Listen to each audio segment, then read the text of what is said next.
Joe Biden has officially dropped out of the presidential race, and US media pundits are crying. Literally. The news came as little shock to most, but that hasn't stopped the die-hard Biden supporters on leftist media outlets like MSNBC and CNN from having a meltdown. Sky News All-Stars Annelise Nielsen, James Morrow and Peter Stefanovic take a look at the reaction to Joe Biden's withdrawal.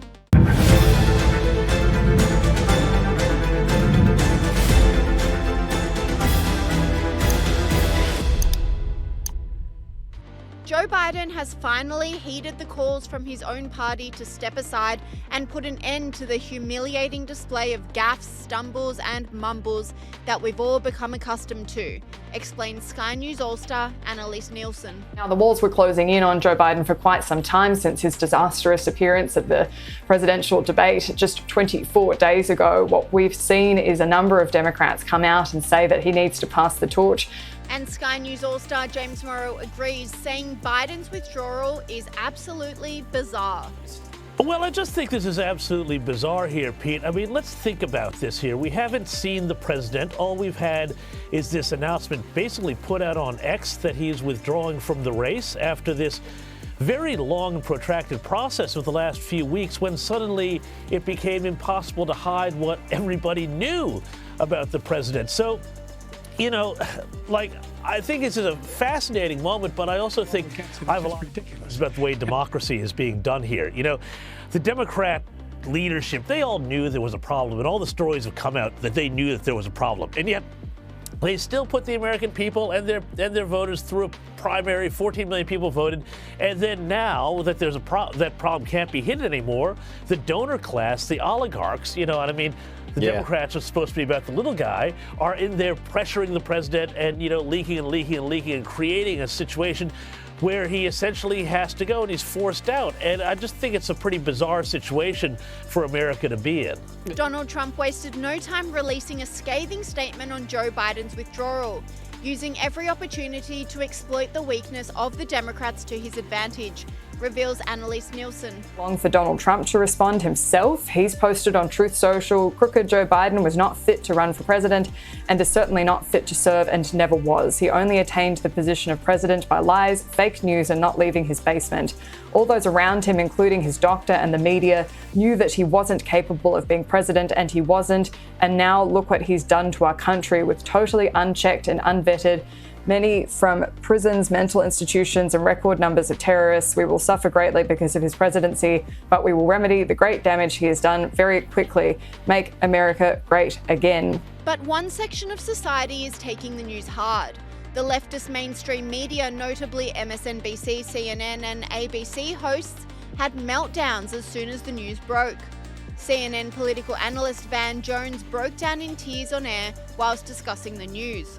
Even people who are pushing for this to happen, it's kind of like when your grandpa, you gotta take the keys, and everybody, you gotta take his keys, you gotta, and he's fighting, and everybody's so frustrated, and then you finally get the keys back, and then you just cry, because this is somebody that you love, this is somebody that you care about, this is somebody who was there for you, this is somebody you wouldn't be here without him, and you have to take something from him. Now, this is not, look, this politics is politics, but this is a human moment for one of the great humans in America. This is a huge moment for him, for his family, for all of us who love him, for all of us who wanted him to get across the finish line.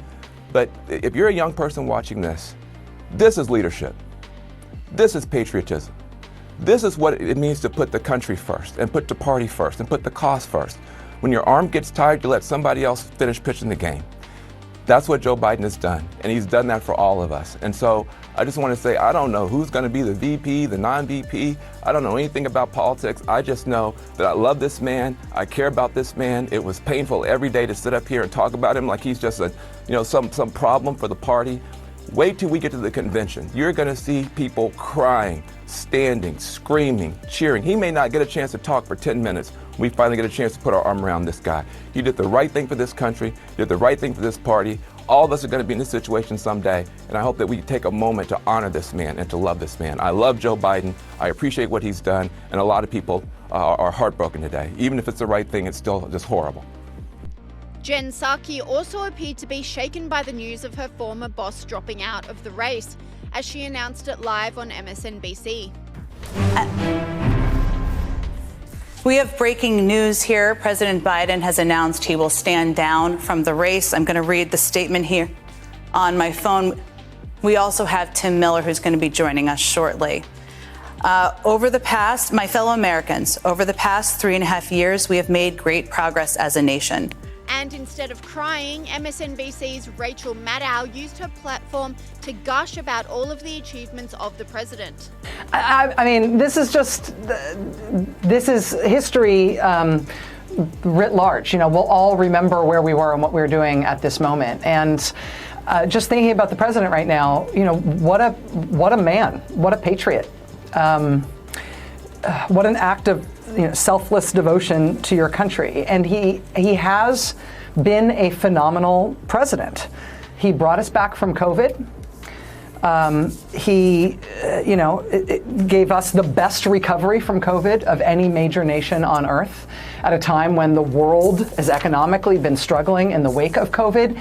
The Biden economy is literally the envy of the world.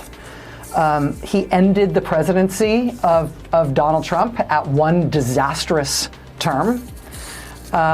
And he did it while being decent and civil and honorable and normal and occasionally boring at a time when boring was absolutely what we needed.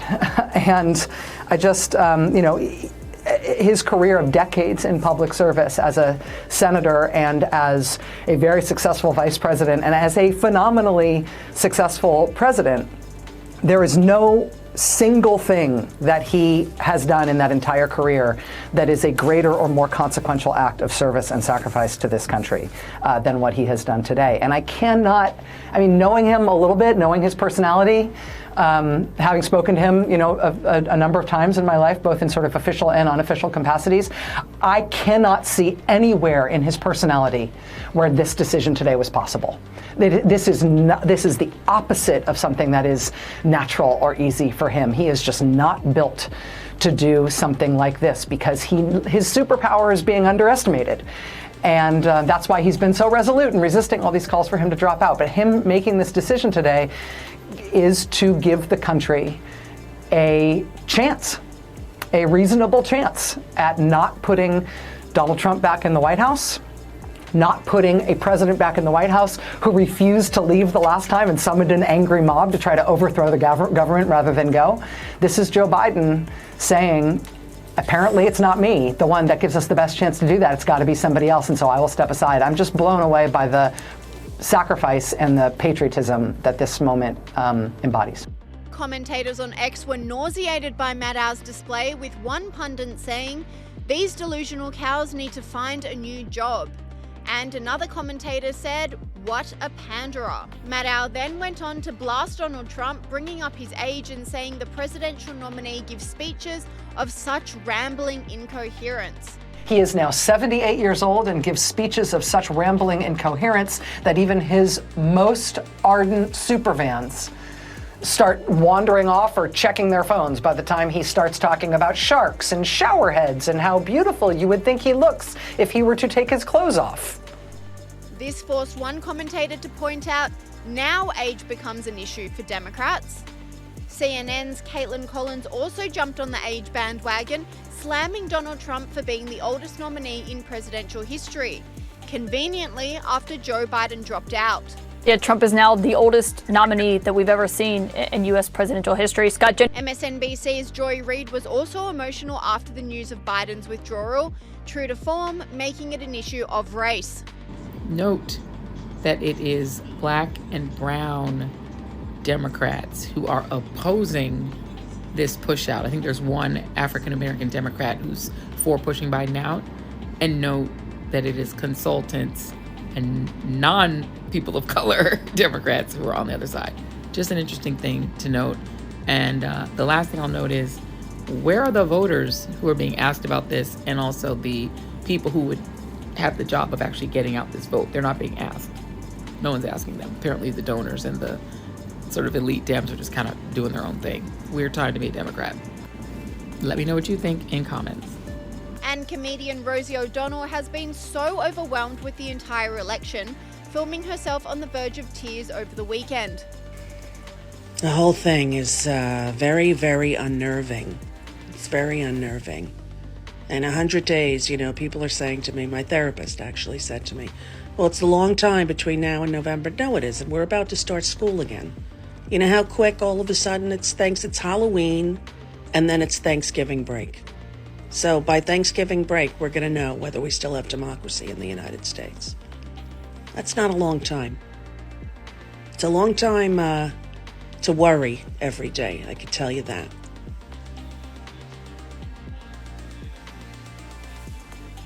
I'm excited about the Olympics starting. That gets me excited, so I'll be cheering for that. And that's all I got today, people. Nothing big. Take care of yourselves. TikTok, you don't stop. Don't only watch the TV news. Don't, because it's... Listen, you can worry, and it's time's still going to go, and what's going to happen is going to happen. So, the wisdom to know the difference, the things I can control, right? The things you can't, wisdom to know the difference. It's all in that, wisdom to know the difference. Right? Drive yourself crazy. You can. Drive yourself completely bonkers. Believe me, I know. But boy, it's scary. Boy, is it scary. They're not kidding around. Right to an authoritarian dictatorship. America. Got no idea what's coming if he wins, and boy, it's not good. Okay. Anyway. Happy. Talk to you soon. Bye.